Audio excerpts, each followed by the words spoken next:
Hey, what's up, guys? Welcome to another episode of PCPR, Prep, Cook, Plate, Repeat. On this week's episode, we're going to do something that I learned around the age of 15 to make. Grew up eating it every week almost, pasta fagioli, which translates from Italian, pasta and beans. All right, so stick around, watch how we're going to make this. All right, guys, so first thing we're going to do is now it's up to you what you want to do. It's either you're going to buy canned beans or you're going to buy dry beans. You're going to soak them overnight and then you're going to boil them the next day. What I did was I bought the dry beans, I soaked them, and then I cooked them. I bought two kinds of beans. I bought northern beans, or known as Tuscan cannellini beans, and then I brought cranberry beans, also known as Roman beans. If you don't find Roman beans, kidney beans will be okay. Now, totally up to you if you want to do the whole process and soak it. I like the better flavor, better taste. The bean holds up better because sometimes when you get it in the water, they're broken up, or in the brine, they're broken, they're brittle. So for me, I think doing the night before is way better. So I have the beans already cooked. They're ready to the side. First thing you want to do is you're going to take some onion. We're going to need, for this recipe, we're going to need onion, celery, carrots, rosemary, tomato sauce. Out of a can is fine. Salt and pepper, and ditalini pasta. Okay, so first thing you're going to do is you're going to have your onion. I small dice my onion here. Right, we're going to go right into this pot. And now we're going to saute this stuff. We're going to saute onion, saute carrots, and then also celery. Right in. Now I've cut all of the vegetables the same size uniformly because the really not secret to this but you want to be able to, when you go in to eat with the spoon, you want to make sure that everything that's in the soup is on your spoon, right? So you can have everything together at once. That's what makes this dish so great. So we're gonna cook this. Now as this is going, we're also going to add some prosciutto. And all prosciutto is cured Italian ham leg. It's really, really good flavor. Great flavor. Now you can use pancetta if you like. Totally up to you.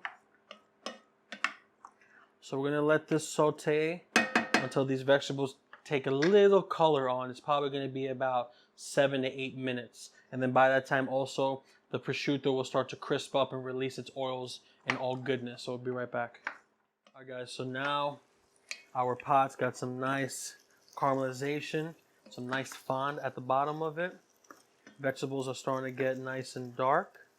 Not too dark, but just getting like a nice tint of brown on them. We're going to add some tomato sauce. I'm going to go right in to the middle.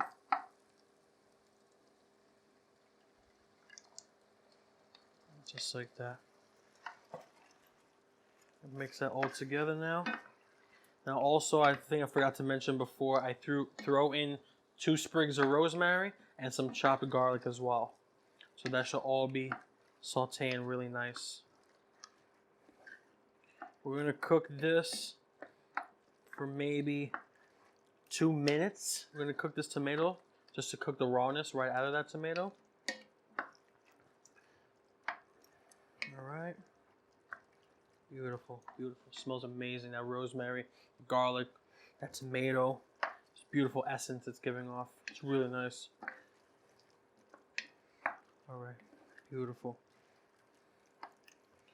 Now, also, what I forgot to mention before, when you cook your beans, if you do the dry way and you soak it overnight in water, you cook them the next day and all that stuff, I don't rinse the bean off, just like when you cook pasta, you don't rinse the pasta off because you want that starchiness, you want that salt, you want that beautiful starch that it produces, just like pasta produces. The bean produces the same exact starch, right? So the beans right now look kind of weird. They have like the saltiness, if you can probably see here in the camera. They look a little beat up, but that's totally okay. That's a salt. I didn't wash them off. You don't want to wash off that flavor. That's going to give more flavor to your pasta fagioli. So just a little tip, if you do the dry way, the dry way. Just don't wash your beans. All right. So now this is ready. Beautiful. It's cooking. Now we're gonna go in with some water. You can do veggie stock. You can do chicken stock. You can do fine. I'm just gonna go in with some water. Beautiful. Right in. I'm also going to go in with the beans. Because the bean is a little under. It is al dente. I wanted to finish in the sauce. I want to finish in the pasta. Excuse me, in the pasta fagioli. Alright, so now we're going to have this come up to a boil. We're going to add a little bit more water. Because this is going to thicken up because the beans are going to release more starch. So I'm going to add a touch of water. I'm going to let this go for a good 25 to 30 minutes just to cook. Everything marries. About 10 minutes or so before this is done, the 20-minute mark, throw some hot water in your stove and start cooking the ditalini. Now, totally up to you. You can cook the ditalini on the stove, or you can cook the ditalini in the soup here. If you do cook it in the soup, make sure you put a little extra water, because what ends up happening is that your pasta is going to expand. It's going to take up all the flavor that's in here, but then it's going to be super chunky. So you don't want a really chunky fagioli. You want it to be kind of stewy. You want it to have that beautiful sauce that we just worked hard for, but you don't want it to be super thick, right? So I just like to boil it on the side. Again, if you want to boil it in here, just add a little bit more water and you're good. So we're going to cook this, and I'll be right back to show you how it's finished.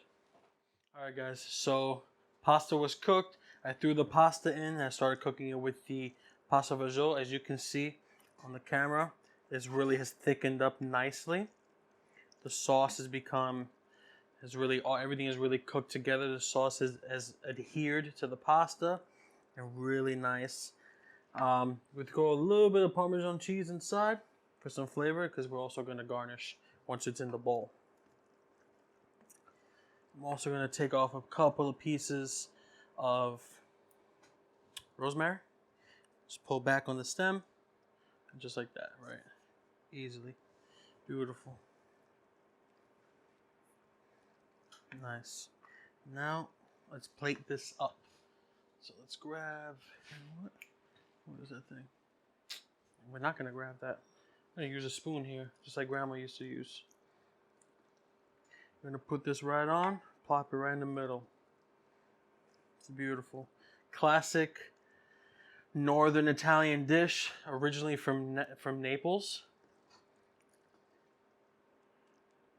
There's a lot. If you look online, there's a ton of different variations to make this.